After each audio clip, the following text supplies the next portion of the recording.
Hello everyone, JEE classes परिवार में आप सभी का हार्दिक स्वागत है। मैं हूं प्रियंका शर्मा और आप मेरे साथ अप्लाइड मैथ्स फर्स्ट पढ़ते हैं। हम अप्लाइड मैथ्स फर्स्ट का चैप्टर नंबर 3 पढ़ रहे थे, बाइनोमियल थ्योरम मतलब द्विपद प्रमेय।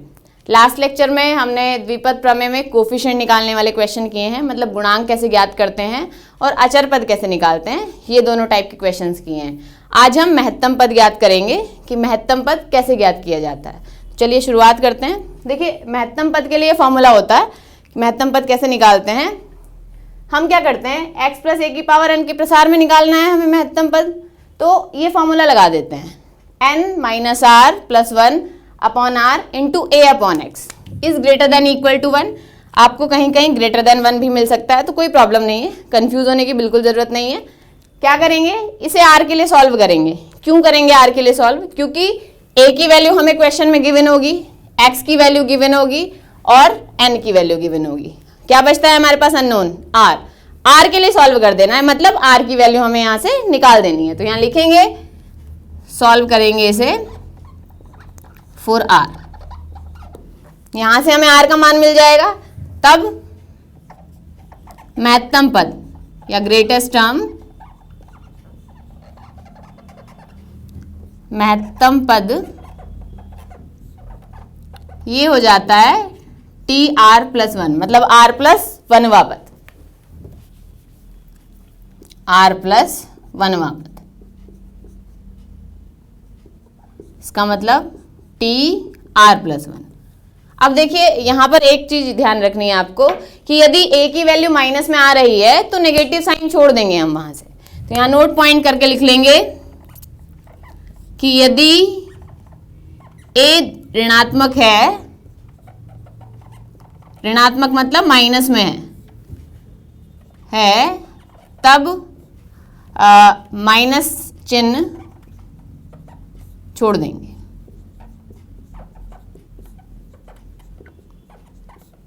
ठीक है, मतलब माइनस चिन्ह को हमें नहीं लेना है यदि a की वैल्यू माइनस में आती है तब। चलिए कैसे क्वेश्चन सॉल्व करेंगे, क्वेश्चन ले लेते हैं तो क्लियर हो जाएगा हमें कैसे सॉल्व करना है। देखिए, हमें दिया गया है 2x माइनस 3a की पावर 13 के प्रसार में या के विस्तार में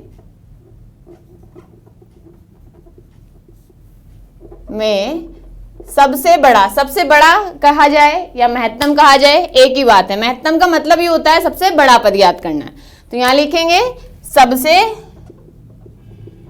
बड़ा पद याद कीजिए। दिया गया है हमें क्वेश्चन, कुछ और वैल्यूज भी दी गई हैं। क्या दिया गया है, जबकि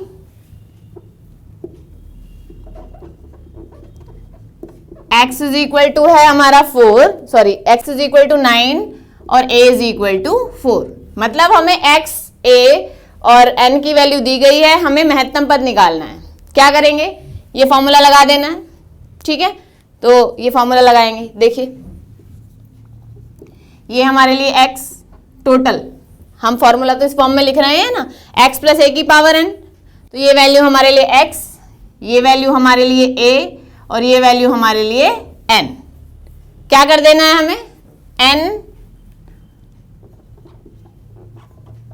we know, n minus R plus 1 upon R into A upon X, A को हम कैपिटल ए लिख लेते हैं, is greater than equal to 1। ठीक है, ये हमारा फॉर्मूला है। अब देखिए, a की वैल्यू क्या है, 3a। अभी हमने लिखा है कि यदि a माइनस में है तो a का माइनस साइन छोड़ देना है, तो यहां पर भी माइनस में दी गई है वैल्यू, तो हमें यहां से माइनस हटा देना है। तो हम क्या लिखेंगे, टोटल दिख पा रहा है, ठीक है, हम यहां लिखेंगे n मतलब 13 minus R plus 1 upon R into a upon X, a मतलब 3a और x मतलब 2x is greater than equal to 1। या फिर 13 प्लस 1 क्या हो जाएगा, 14 minus R upon R into 3, a की वैल्यू दी गई है हमें 4, 2 इंटू एक्स की वैल्यू हमें दी गई है 9 is greater than equal to 1। 2 से कट जाएगा ये 2 बार, ठीक है, और 3 से कट जाएगा 3 बार।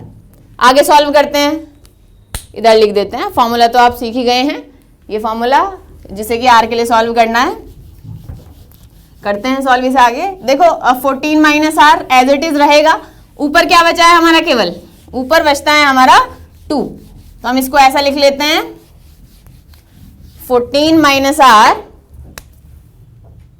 इधर ले लेते हैं थोड़ा, देख 14 minus R upon R into ऊपर 2 बचता है और नीचे 3 is greater than equal to 1। अब इस 2 के अंदर मल्टीप्लाई करेंगे, इस 3 की इस r के साथ मल्टीप्लाई करेंगे, तो वैल्यू हमें मिलेगी 28 minus 2r upon 3r is greater than equal to 1। इसको इधर ले जाते हैं, इसका मतलब 28 minus 2r is greater than equal to 3r। ये माइनस 2r है, ये इधर जाएगा, इधर जाकर प्लस हो जाएगा, मतलब 28 is greater than equal to 3r plus 2r, या 28 is greater than equal to 5r। देखिए ये काम इक्वल की तरह ही करता है, हमें सॉल्व वैसे ही करना है, मान के चलना है इक्वल लगा हुआ है। जैसे हम इक्वेशन सॉल्व करते हैं ना, वैल्यू इधर माइनस में है, उधर जाएगी तो प्लस हो जाएगी, वैसे ही लेकर चलेंगे। अब देखो इसे ऐसे लिख लेते हैं, 5r को इधर लिख लेते हैं, 28 को इधर लिख लेते हैं। ये साइन लगा हुआ है, तो साइन जैसा लगा हुआ है हमें वैसा ही लगाना है। वैसे से मतलब है कि 28 बड़ा है, मतलब इस साइड बड़े वाला साइन है, तो इसे इधर ही रखना है। मीन्स हम इसको ऐसा लिखेंगे 5r is less than equal to 28। ठीक है, ग्रेटर देन इक्वल टू पढ़ते हैं इसे लेस देन इक्वल टू पढ़ते हैं, या स्मॉलर देन इक्वल टू भी पढ़ लेते हैं। यहाँ से हमें r की वैल्यू निकालनी है, is greater than equal to less than equal to 28 upon 5। 5 से 28 को भाग देंगे, क्या बनेगा, तो ये बनता है r is less than equal to 5, 5 पंजे 25, 3/5, 5 सही 3/5, ये वैल्यू बनती है। देखो यहाँ 2 साइन लगे हुए हैं, ग्रेट लेस देन और इक्वल, इसका मतलब r की वैल्यू इसके बराबर है या फिर छोटी है।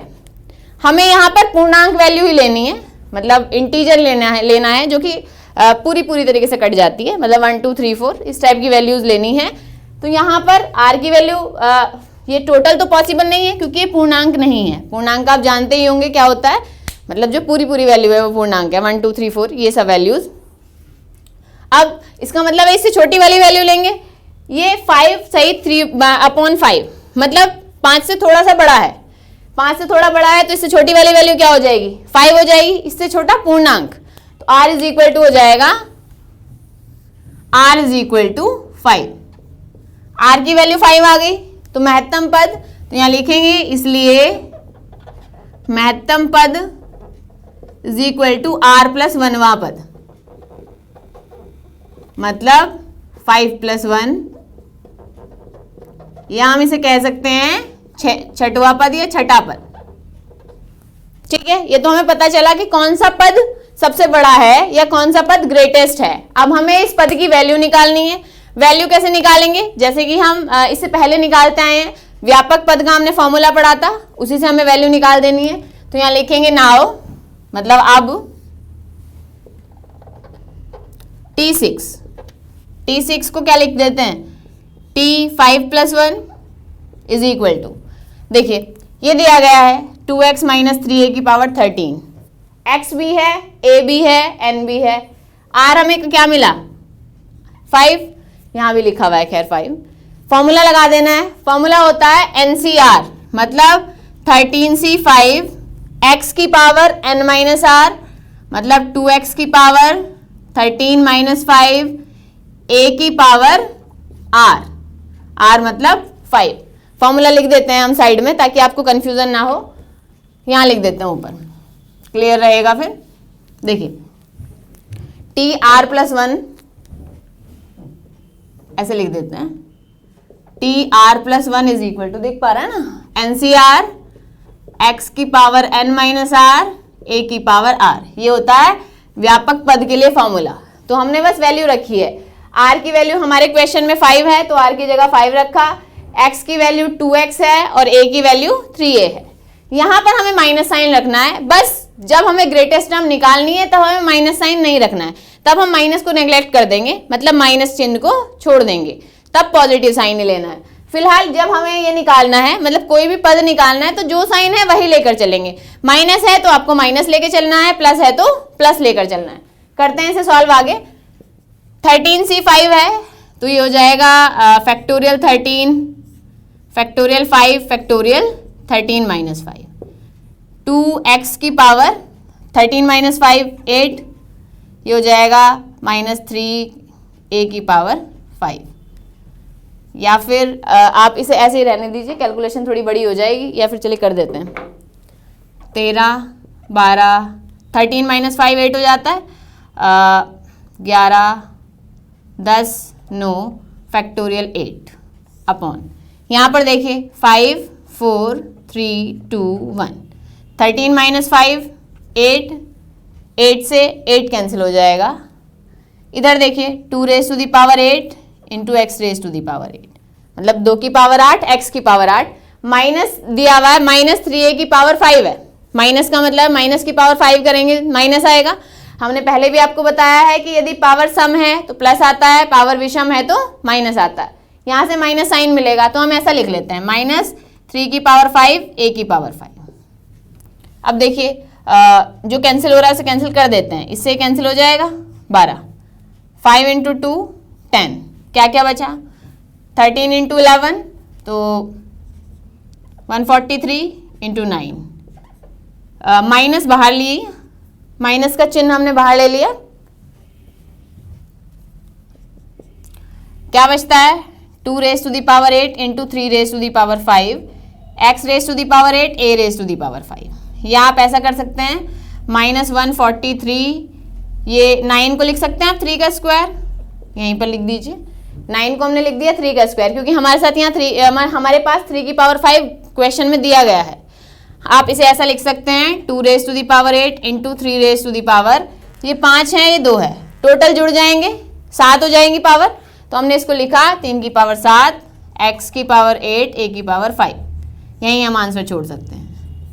ठीक है, जब आपको लगता है पॉसिबिलिटी सॉल्व करने की क्वेश्चन मतलब पावर्स को, तो आप कर सकते हैं। यदि लगता है कैलकुलेशन बहुत ज़्यादा बड़ी हो जाएगी तो आप वहीं पर छोड़ सकते हैं। क्लियर है सभी को ग्रेटेस्ट टर्म के लिए? इसके बाद हमने इधर लिखा है, इसके बाद ये लाइन है, एक टाइप से आप कह सकते हैं पेज नंबर 1 है, ये पेज नंबर 2 है, ये पेज नंबर 3 है। क्लियर है? तो पहले हमने ये फॉर्मूला लगा देना है n minus R plus 1 upon R into A upon X, जहाँ पर a ये वैल्यू है, x ये वैल्यू है। a की वैल्यू जब रखेंगे तो माइनस साइन को छोड़ देंगे, x की वैल्यू एज इट इज रख देनी है। देन x और a जो दिया गया है क्वेश्चन में, मतलब जो वैल्यूज दी गई हैं x और a की, वो हमें रख देनी है x और a की जगह। जो भी वैल्यू बनकर आएगी वो केवल r में रह जाएगी, इस क्वेश्चन में नहीं। जब भी आप अगले क्वेश्चंस लेंगे सभी में यही होगा, जो भी वैल्यू बचेगी वो केवल r में बचेगी। ठीक है, इसका मतलब केवल आपको r के लिए सॉल्व करना है, r की वैल्यू निकालनी है जब आप आगे कैलकुलेशन करेंगे। तो यहाँ से हमने इधर लिया है, ये वैल्यू आ गई है, मल्टीप्लाई किया, इसके अंदर मल्टीप्लाई करेंगे ये हो जाएगा, इसे इधर ले लेते हैं, 2r को इधर ले लेते हैं, ये वैल्यू आएगी। आप इसे ऐसे ही सॉल्व कर सकते हैं, 5 को नीचे ले आइए, हमने इसे पलट दिया है, मतलब इधर लिख दिया है। जब हमारे पास इक्वल होता है तो कोई प्रॉब्लम नहीं है, हम ऐसे ही साइन लगा लेते हैं। लेकिन जब हमारे पास साइन ये है, इस टाइप का साइन है, लेस देन इक्वल और ग्रेटर देन इक्वल, तो हमें इसे साइन को ध्यान से लगाना है, जैसे ऊपर लगा हुआ है वैसे ही नीचे लगा देना है। मतलब 28 बड़ा है तो यहाँ पर भी ऐसे ही करना है और r की वैल्यू निकाल लेनी है। हमें r की वैल्यू, बस ध्यान ये रखना है कि r की वैल्यू इंटीजर लेनी है, मतलब पूर्णांक लेनी है। पूर्णांक 1 2 3 4 ये सब होता है, 0 1 2 3 4 नेगेटिव भी होते हैं, माइनस में भी प्लस में भी, लेकिन यहाँ वैल्यू जो आएगी वो पॉजिटिव ही आएगी, मतलब प्लस की वैल्यू ही आएगी। तो हमें यहाँ से r की वैल्यू पूर्णांक लेनी है, ये 5 से बड़ी वैल्यू है, हमें इससे छोटा पूर्णांक लेना है। तो 5 से बड़ी वैल्यू से छोटा पूर्णांक क्या आएगा, 5 आ जाएगा। भाई 5 से थोड़ा बड़ा है ये, उससे छोटा 5 रहेगा, तो r की वैल्यू 5 आ जाएगी। तो महत्तम पद हो जाता है r प्लस 1वां पद। तो हमारे क्वेश्चन में महत्तम पद आ जाएगा 6वां पद या फिर छठा पद।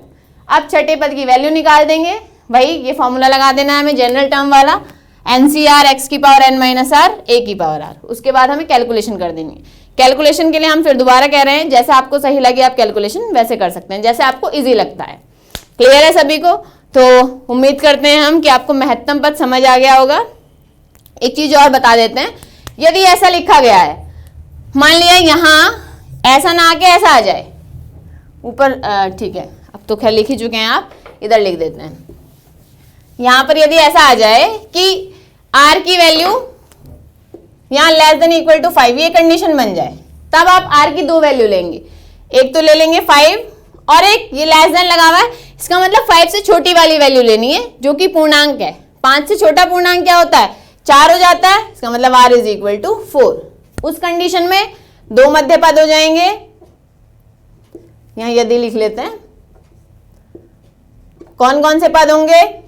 एक तो t5+1 और एक t4+1, मतलब t6 और t5। तब आपको दोनों की वैल्यू एज इट इज निकाल देनी है, जैसे हमने इसकी वैल्यू निकाली है। क्लियर है?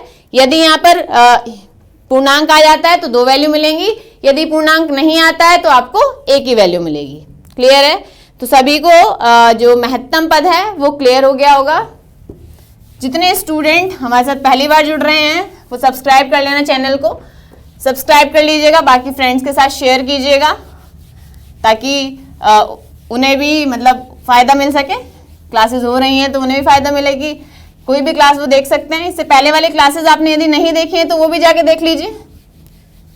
नोटबुक बनाने के लिए कहा था हमने आपसे, वो भी बना लीजिएगा जिसने नहीं बनाई है। जो स्टूडेंट पुराने हैं, मतलब जो हमें डेली देख रहे हैं, उन्होंने तो बना ही ली होगी, बना लेना चाहिए। मतलब हम उम्मीद करते हैं उनसे कि उन्होंने नोटबुक बना ली होगी। जितने नए हैं वो बना लीजिएगा। जितना कराया जाता है डेली कीजिएगा सॉल्व, क्वेश्चंस की प्रैक्टिस भी कीजिएगा। क्वेश्चन की प्रैक्टिस किसी भी बुक से कर सकते हैं या फिर पीडीएफ डाउनलोड कर लीजिएगा। पीडीएफ कहाँ मिलेगी आपको? टेलीग्राम चैनल पर आपको पीडीएफ मिल जाएगी। हमारे टेलीग्राम चैनल का नाम नीचे दिया गया है, जेईसी पॉलिटेक्निक सेमेस्टर क्लासेस। तो वहाँ टेलीग्राम चैनल ज्वाइन कीजिए, वहाँ से आपको पीडीएफ मिल जाएगी हर चैप्टर की। चलिए आगे बढ़ते हैं। देखिए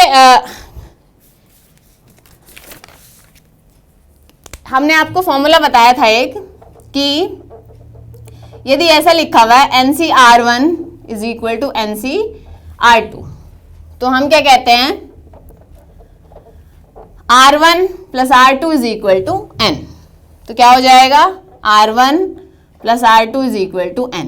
ये हमने आपको फॉर्मूला बताया था, या आप इसको ऐसे भी लिख सकते हैं NCR1 NCR2। एक और फॉर्मूला बताया था हमने आपको स्टार्टिंग में, जब फॉर्मूले लिखवाए थे, NCR is equal to NCN-R। ठीक है, यदि किसी ने नहीं लिखा तो फिर से लिख लीजिएगा, कोई प्रॉब्लम नहीं है। NCR is equal to NCN-R, एक ये भी फॉर्मूला होता है। अब देखिए यहाँ NCR1 is equal to NCR2 है, हम क्या करेंगे? एक साइड ये फॉर्मूला लगा देते हैं, इधर ही लगा दिया हमने, NCN-R1 हो जाएगा, NCR2 हो जाएगा। कंपेयर करेंगे दोनों साइड, मतलब तुलना करते हैं दोनों साइड। कोई भी दो वैल्यू इक्वल हैं, इक्वल कब होती हैं? जबकि कॉरेस्पॉन्डिंग जो वैल्यूज हैं वो इक्वल हो जाएं। भाई इसका मतलब संगत जो मान है वो इक्वल हो जाए, तब हम कहते हैं कि जो दोनों वैल्यू दी गई हैं वो इक्वल है। अब हम ये कह रहे हैं ये दोनों इक्वल हैं, इसका मतलब ये इसके इक्वल है, जो कि हमें दिख ही रहा है, लेकिन ये इसके इक्वल नहीं दिख रहा है, तो हम इन दोनों को इसके इक्वल मान लेते हैं। तो यहाँ लिखेंगे तुलना से N-R1 is equal to R2, या R1 इधर जाएगा, R1 इधर जाके प्लस हो जाएगा, प्लस R2। तो आप इस फॉर्मूले को ऐसे भी कर सकते हैं, वैसे तो ये होता ही है। ठीक है, आप ऐसे लिख दीजिए डायरेक्ट या ऐसे कर दीजिए, एक ही बात है, कोई फर्क नहीं पड़ता है। अब क्वेश्चन लेते हैं। देखिए क्वेश्चन हमें दिया गया है कि यदि NC12 is equal to NC15 is equal to NC15, तब NC25 और NC30CN का मान ज्ञात कीजिए, मान ज्ञात कीजिए। देखिए हमें ये दिया गया है कंडीशन, यदि हम इस कंडीशन को देखें तो ये इसी टाइप की बन जाती है। भाई ये लिखा गया है ना NCR1 is equal to NCR2, हमारे क्वेश्चन में भी सेम ही कंडीशन बन रही है, NC12 is equal to NC15। तो हम यहाँ लिखेंगे NC12 is equal to NC15, therefore n is equal to 12 plus 15। क्यों है ऐसा? क्योंकि हम जानते हैं if NCR1 is equal to NCR2 then R1 plus R2 is equal to N, या N is equal to R1 plus R2। ठीक है, पूरा दिख पा रहा है आपको। यहां से N की वैल्यू क्या आ जाएगी? N इज इक्वल टू हो जाएगा 27। 12 प्लस 15 आप ऐड करेंगे तो हमें 27 मिल जाएगा। आगे बढ़ते हैं, वैल्यू किसकी निकालनी है? NC25। इसका मतलब NC25 27C25। यहां लगा देते हैं फॉर्मूला NCR वाला। इसका मतलब factorial N upon factorial R factorial N minus R। Solve करेंगे इसे। 27 है, यहाँ 25 है, तो 27, 26, 25। 27 इंटू 26, मल्टीप्लाई का साइन लगा लेते हैं बीच में।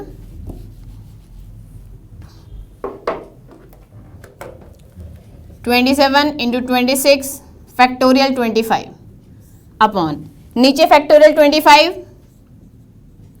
27 माइनस 25 क्या हो जाएगा? 2 हो जाएगा, फैक्टोरियल 2। इससे ये कैंसिल हुआ, तो 27 इंटू 26 अपॉन फैक्टोरियल 2 को लिख सकते हैं 2 इंटू 1।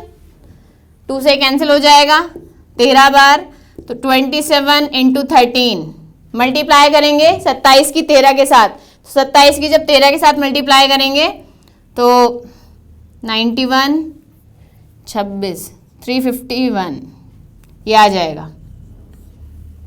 ठीक है, कोई कंफ्यूजन? क्लियर हो गया होगा। करना क्या है आपको? NCR1 is equal to NCR2 वाला फॉर्मूला लगा देना है और ये वैल्यू निकालनी। ये जो नेक्स्ट दिया गया 30CN ये आप करेंगे होमवर्क में।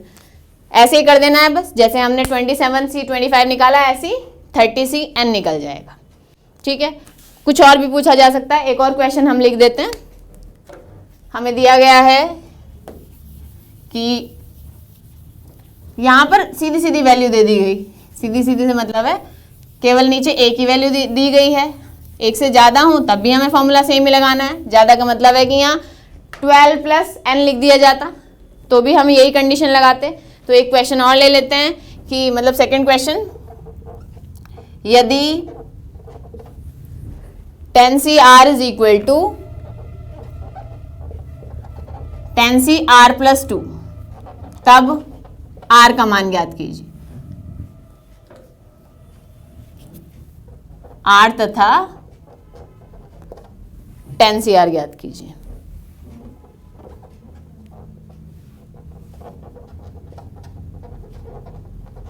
केवल कभी कभी R की वैल्यू पूछ ली जाती है, तो क्या करेंगे? देखिए 10CR is equal to 10CR plus 2। अब देखिए वही फॉर्मूला हमें लगा देना है। NCR1 is equal to NCR2, तो क्या हो जाता है? R1 plus R2 is equal to N। फिर से लिख लेंगे यहाँ साइड में formula, NCR1 is equal to NCR2, तब R1 plus R2 is equal to N। यहाँ पर क्या हो जाएगा? ये हमारे लिए R1, ये हमारे लिए R2, तो therefore R plus R plus 2 मतलब R1 plus R2 is equal to N। N मतलब 10, ये जो वैल्यू लिखी गई है N है। R प्लस R 2R, 2 इधर ले जाएंगे, 2 इधर जाके माइनस हो जाएगा, इसका मतलब 10 माइनस 2, तो 2R इज इक्वल टू 8 या R is equal to 8/2।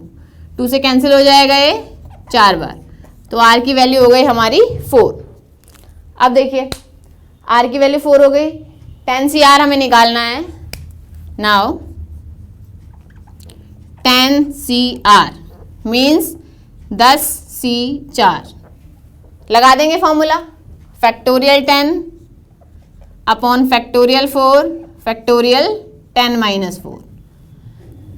Factorial 10 है ऊपर, तो 10 9 8 7, यहाँ पर देखिए 10 माइनस 4 6 हो जाता है, तो फैक्टोरियल 6 अपॉन नीचे वाला फैक्टोरियल 4 खोल देते हैं, 4 3 2 1 इंटू फैक्टोरियल 6। 6 से 6 कैंसिल हो जाएगा, 4 2 जा 8 टोटल कैंसिल, 3 से कैंसिल 3 टाइम्स। तो क्या क्या वैल्यू हमारे पास बची, देखो हमारे पास क्या वैल्यू बचती है, हमारे पास वैल्यू बची 10 इंटू 3 इंटू 7, ठीक है, 7 या 21 और 0 लगा देनी है लास्ट में, ये हमारा आंसर है। ठीक है, तो क्लियर हो गया होगा आपको कि कैसे करना है यदि NCR1 is equal to NCR2 वाले क्वेश्चंस आते हैं, मतलब इस टाइप के क्वेश्चन यदि बनते हैं तो हमें कैसे सॉल्व करना है। तो चलिए आगे बढ़ते हैं। आगे क्वेश्चन इस टाइप से हो सकता है कि बाइनोमियल एक्सपेंशन दे दिया जाए और कहा जाए हमसे कि x प्लस a की पावर n के प्रसार में इस पद का गुणांक इस पद के गुणांक के इक्वल है, तो आप तब r की वैल्यू निकालिए, या कोई भी जो कांस्टेंट वैल्यू या वेरिएबल दिया गया है उसकी वैल्यू हमें निकाल के दिखानी है। तो चलिए कैसे सॉल्व करेंगे उस टाइप के क्वेश्चंस यदि हमसे पूछे जाते हैं। तो जो क्वेश्चन मतलब ये वाले जो क्वेश्चन है छोटे हैं थोड़े क्वेश्चन, तो 1 नंबर में भी आ सकता है, यदि दोनों पार्ट पूछ लिए जाएं तो 2 नंबर में आ जाएंगे। और यदि क्वेश्चन थोड़ा और बड़ा है, जैसे कि अभी हम बता रहे हैं जो करने वाले हैं, वो 5 नंबर में। महत्तम पद का क्वेश्चन जो है 2 नंबर में भी पूछा जा सकता है और 5 में भी पूछा जा सकता है। दोनों मतलब दोनों के हिसाब से आपको प्रिपेयर रहना है कि 2 नंबर में आएगा तो हमें सॉल्व करना है, 5 में आएगा तो भी सॉल्व करना है। ठीक है, मतलब यदि 2 पद हो जाते हैं महत्तम तो 5 के लायक बन जाता है वो। कभी कभी इजी भी आ जाता है 5 नंबर में, जैसे कि मध्य पद भी आप मध्य पद का क्वेश्चन भी 2 नंबर में भी आ सकता है और 5 नंबर में भी आ सकता है। चलिए फिर करते हैं क्वेश्चन सॉल्व। देखिए हमें क्वेश्चन दिया गया है, यदि 1 प्लस एक्स की पावर 20 के प्रसार में या के विस्तार में आरवें पद का गुणांक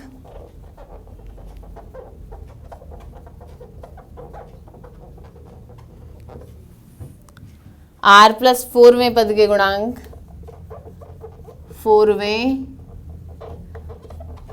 पद के गुणांक के बराबर है,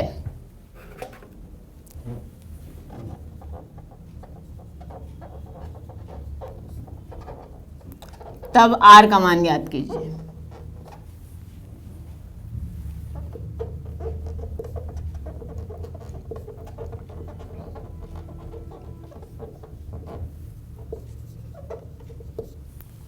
ये दिया गया है, इसके प्रसार में आरवें पद का गुणांक और r प्लस 4वें पद के गुणांक को बराबर रखना है। तो कैसे सॉल्व करेंगे, देखिए इस टाइप के क्वेश्चन को हमने लिख लिया 1 प्लस एक्स की पावर 20, ये हम मानते हैं x, इसे हम लेते हैं a और ये हो जाता है n। हम यूजुअली लेकर चलते हैं ना x प्लस a की पावर n, मतलब जब हम बाइनोमियल एक्सपेंशन करते हैं तो x प्लस a की पावर n लेकर चलते हैं, फिर उसे खोलते हैं या फिर उसमें ही हम फॉर्मूला लगाते हैं। जो भी हमने अभी तक फॉर्मूले पढ़े हैं वो उसी के प्रसार में पढ़े हैं, x प्लस a की पावर n के प्रसार में। अब यहाँ लिखा हुआ है 1 प्लस एक्स, कोई बात नहीं, कुछ भी लिखा हुआ हो सकता है, हम पहले वाले को x मानेंगे, नेक्स्ट वाले को a मानेंगे। ऊपर जो पावर दी गई है वो हमारी n है। क्या क्या पूछा गया है, आरवें पद का गुणांक। अब देखिए किसी भी पद का आप गुणांक निकाल रहे हैं, इसका मतलब ये है कि हमें वो पद पता होना चाहिए, पद निकालेंगे तभी गुणांक निकाल पाएंगे। तो हम पहले लिखेंगे आरवां पद, आरवां पद लिखना है। देखिए आरवां कोई भी पद है हम लिखते किस फॉर्म में है, r प्लस 1वें पद के फॉर्म में। यहाँ पर आरवां पद है तो इसे भी प्लस 1 की फॉर्म में हमें लिखना होगा। तो हम क्या कर देते हैं, हमने इसको लिखा है TR हो जाता है आरवां पद। हम इसको ऐसा लिख सकते हैं TR माइनस 1 प्लस 1, तो ये हो जाएगा r प्लस 1वां पद। ये जो r माइनस 1 है इसे हमने लिख लिया कैपिटल R मान लिया है फॉर्मूले में। अब हम फॉर्मूला लिख लेते हैं साइड में, x प्लस a की पावर n के प्रसार में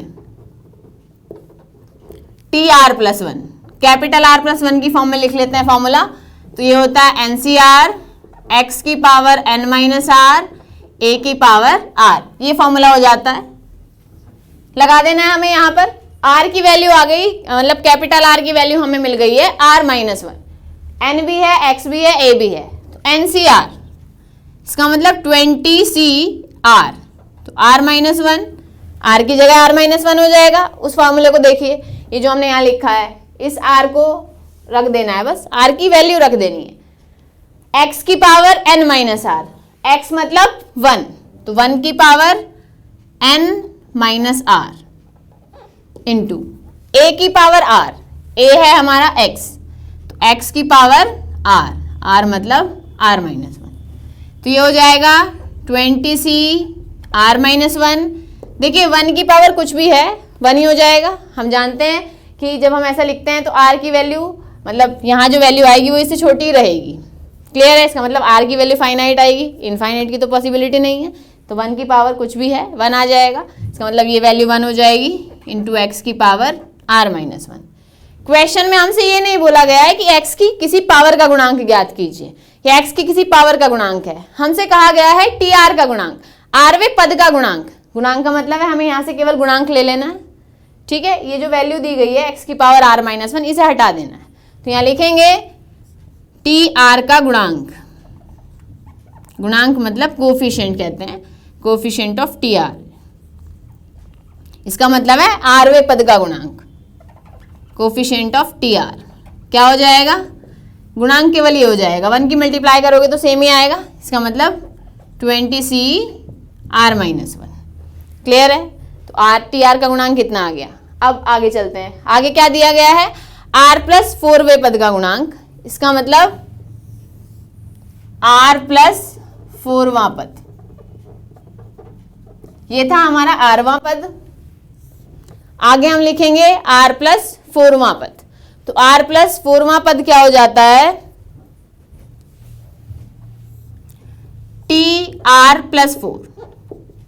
TR+4 को क्या लिखेंगे, T, देखो r+1 वाली फॉर्म हमें चाहिए, तो हम r+4 को लिखेंगे r+3+1, ठीक है। r+1 मतलब r+1 वाली फॉर्म चाहिए हमें। ये जो वैल्यू है r+3, इसे हमने मान लिया है कैपिटल R। जैसे हमने यहाँ पर r-1 को कैपिटल R माना था, ठीक उसी तरह r+3 को यहाँ पर कैपिटल R मान लेंगे। अब लगा देते हैं फॉर्मूला, यही वाला फॉर्मूला लगाएंगे जो ऊपर लिखा है, NCR, n मतलब 20, CR, R ये वैल्यू है, इसका मतलब r+3। x की पावर n-r, x कितना है हमारे क्वेश्चन में, x की वैल्यू है 1, इसका मतलब 1 की power 20 minus r+3, n-r, a की पावर r, a मतलब x, x की पावर r+3। अच्छा दिख नहीं पा रहा है ठीक से, इधर से देख लीजिए, NCR, x की पावर n-r, a की पावर r। x की वैल्यू 1 है और a की वैल्यू x है। आगे सॉल्व करते हैं, 20CR+3, 1 की पावर टोटल 1 हो जाएगा, x की पावर r+3। यहाँ से भी देखिए TR+1 का गुणांक कितना हो जाएगा, ये वैल्यू TR+1 का गुणांक हो जाएगी।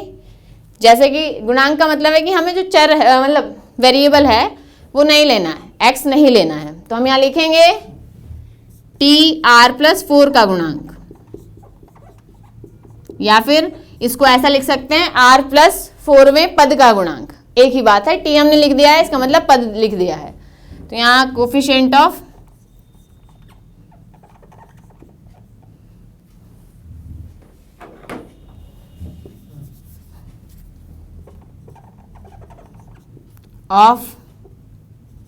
TR+4 इज इक्वल टू हो जाएगा 20CR+3। तो ये TR का गुणांक, इसे 1 मान लिया जाता, मतलब 1 मान लिया हमने, इसको हमने सेकंड मान लिया, ठीक है। अब क्वेश्चन में दिया गया है कि ये जो दोनों गुणांक है दोनों बराबर हैं, तो हम दोनों को बराबर रख देंगे।